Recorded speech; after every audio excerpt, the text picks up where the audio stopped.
Lazy Bear Poolhouse by BarlisWedlick.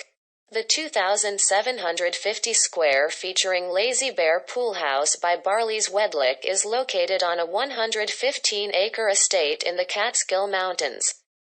A modern twist on traditional rustic architecture. The poolhouse, which houses a 54-foot-long pool, is an extension of the property's main house accessible by a passageway constructed partially underground. Built with passive house principles. The larger-than-life poolhouse features 18-foot-tall triple-glazed windows constructed along the pool's west side to maximize sunlight. The underground passageway also allows an airtight entry, which creates an 88-degree indoor temperature all year round.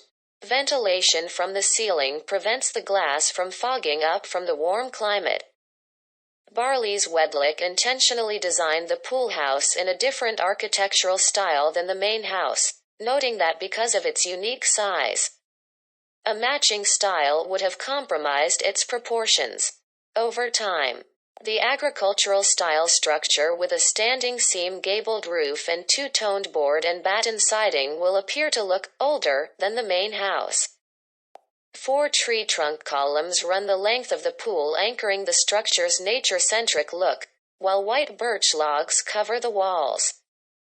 A leaf-patterned Paul Frankel upholstered sofa and forest-inspired wallpaper further add to the building's feel of tropical escapism.